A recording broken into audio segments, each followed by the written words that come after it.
الطاف حسین کے خوف سے آخر کار ایم کے ایم پاکستان ایک مرتبہ پھر جو ہے وہ فوج کی سیوا کے قریب پہنچ چکی ہے. یعنی ایسا لگ رہا ہے کہ کہیں رابطے جو ہیں وہ بڑھائے جا رہے ہیں، اور ان کو بڑھاتے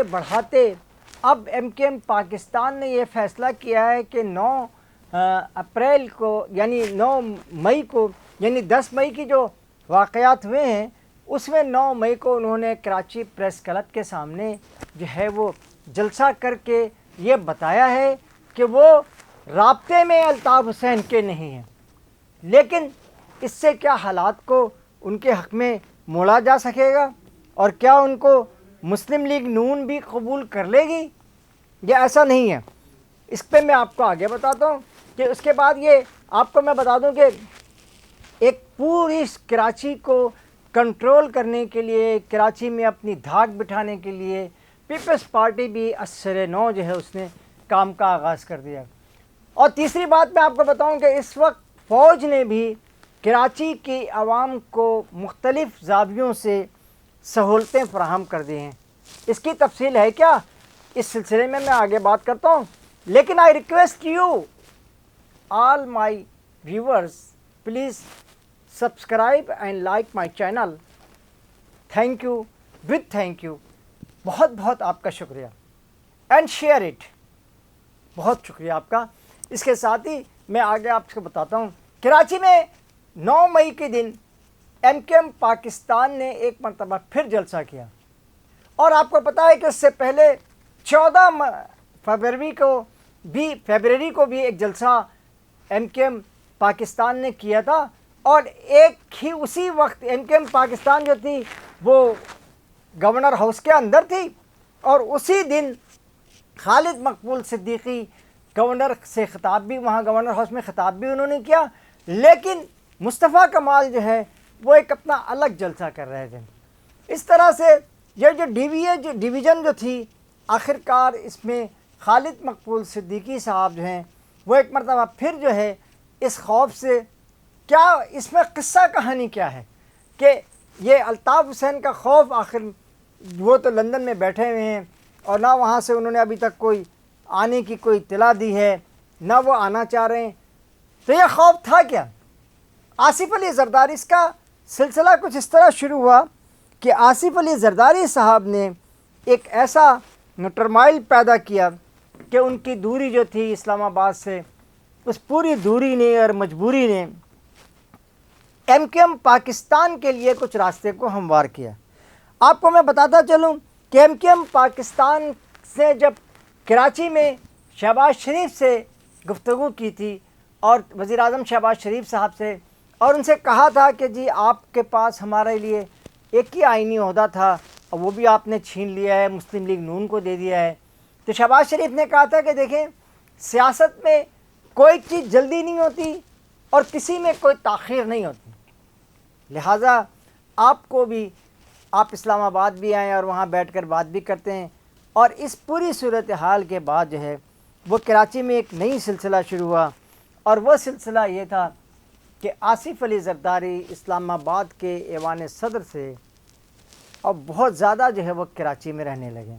وہ عام طور پہ کراچی میں دیکھے جاتے ہیں، کراچی میں سنبھالے جاتے ہیں. لیکن اصل میں کہانی شروع کہاں سے ہوئی؟ جب آصف علی زرداری کے بارے میں ان کے منہ بولے بیٹے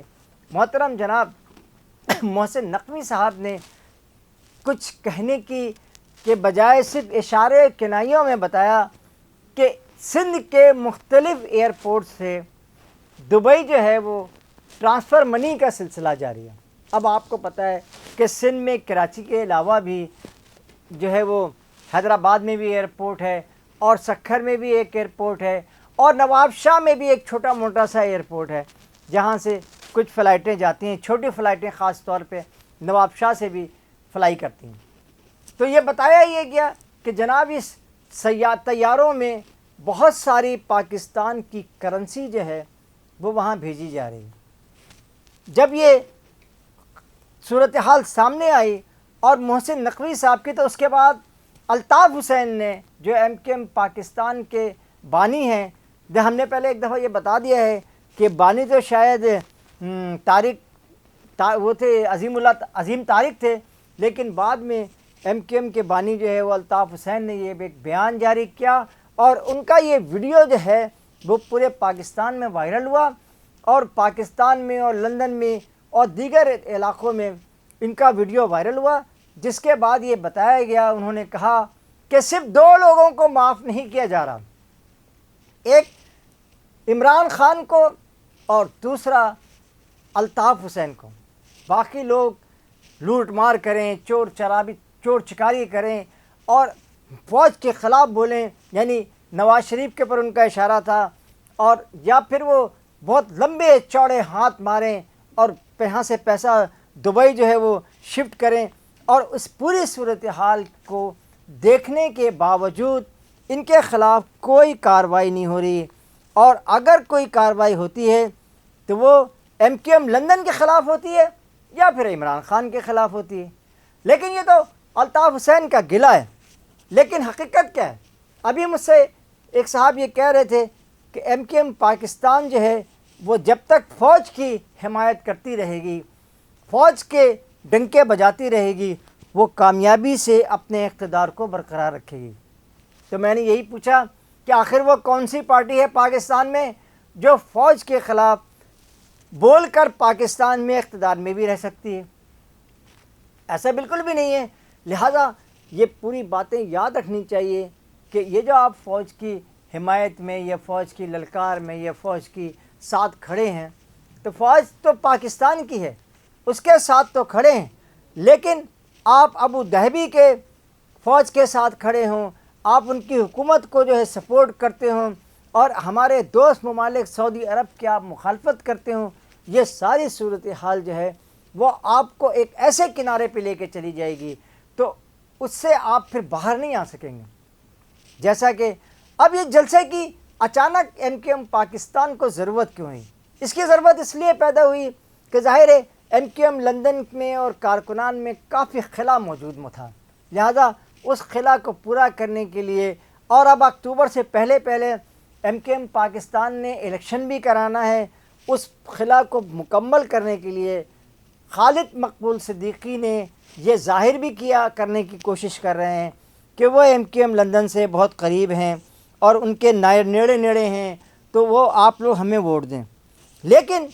یہ پوری صورتحال واضح ہے اور لوگ بہت اچھی طرح جانتے ہیں کہ ایم کیو ایم پاکستان جو ہے وہ نہ فوج کی حمایت کر رہی ہے نہ پاکستان کی حمایت کر رہی ہے، بلکہ وہ اقتدار سے محبت میں جو ان سے بلوایا جا رہا ہے وہ بول رہے ہیں، اور یہ سلسلہ عوام کے مسائل کو حل کرنے میں، یعنی ایم کیو ایم پاکستان ہو یا پی ایس پی ہو، مصطفیٰ کمال صاحب ہوں، یہ باتیں تو چاہے جتنی بنا لیں، انہیں کوئی وہ روکنے والا نہیں، لیکن یہ جو عوام کے کراچی کے جو عوام کے مسائل ہیں، کوٹا سسٹم ہے، کراچی میں جو نوکریوں پہ پابندی لگا رکھی ہے پیپلز پارٹی کی گورنمنٹ نے، تعلیم کے دروازے بند کر رہی ہے پیپلز پارٹی، ان سب کو کھلوانے کے لیے اور اردو بولنے والوں کے مسائل کو حل کرنے کے لیے اگر کوئی پارٹی اس وقت کراچی میں نظر آ رہی ہے، آپ کو میں ایک بات بتاؤں کہ جماعت اسلامی بھی اب یہ کوشش کر رہی ہے کہ جناب وہ میئرشپ لیا، اور ان کے مذاکرات بھی سیف الدین صاحب سے اور علیم عادل شیخ کے درمیان بہت طویل مذاکرات بھی ہوئے، لیکن سوال یہ ہے کہ جب 3 سال گزر چکے ہیں تو اب جماعت اسلامی جو ہے وہ کرے گی کیا اسے میئرشپ کو لے کر کے، جو کہ 1 سال کی مدت کے لیے ہے، اور جس میں فنڈنگ کا بھی مسئلہ رہے گا، جس میں ارننگ کا بھی مسئلہ رہے گا، جس میں پیپلز پارٹی جو پہلے ہی ایم کیو ایم پاکستان سے لڑ رہی ہے وہ ایک رکاوٹ بن جائے گی، اور یہ ساری صورتحال ایک مرتبہ پھر جو ہے وہ ایم کیو ایم پاکستان کے لیے راستہ صاف کرے گی، اور ساتھ ہی وہ ایم کیو ایم لندن کو بھی اپنے ساتھ ملانے کی کوشش کر رہے ہیں خالد مقبول صدیقی، اور یہ عام جلسہ کر کے وہ یہ لوگوں کو بتانا چاہ رہے ہیں کہ ایم کیو ایم آج بھی ان کے ساتھ ہے۔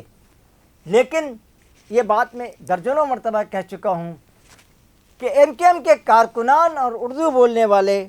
الطاف حسین کے قریب نہیں ہیں، اور نہ الطاف حسین کے قریب سے قریب تر ہیں، اور وہ خالد مقبول صدیقی یا آپ کے خالد مقبول صدیقی اور عمران فاروق ستار اور مصطفیٰ کمال سے بہت دور ہیں۔ مصطفیٰ کمال جو ہیں وہ نہ اسٹیبلشمنٹ کے قریب ہیں نہ عوام کے قریب ہیں، اور نہ ہی وہ اسٹیبلشمنٹ کو وہ اچھا کام کر کے دے رہے ہیں، نہ ہی عوام کے لیے کچھ کر رہے ہیں۔ لہٰذا یہ جلسے جلوس کی عوام کو، کراچی کے لوگوں کو ضرورت نہیں ہے۔ کراچی کے لوگوں کو ان کے مسائل کی حل کی ضرورت ہے، اور ایم کیو ایم پاکستان اس میں بالکل ناکام ہے، اور صرف اس مسئلے کو اگر حل کر سکتی ہے تو وہ ایم کیو ایم لندن کے کارکنان جو آج بھی فیلڈ میں موجود ہیں، آج بھی لوگوں کے کام کر رہے ہیں، آج بھی وہ عوام سے قریب ہیں، آج بھی وہ اردو بولنے والوں کے مسائل کو حل کرنے کی ہر جگہ کوشش کر رہے ہیں، دفاتر میں بھی ہے ادھر، اور وہی اس مسئلے کو حل کر سکتے ہیں۔ اس کے ساتھ ہی قاضی جاوید آپ سے اجازت چاہتا ہے۔ اللہ نگہبان۔ السلام علیکم۔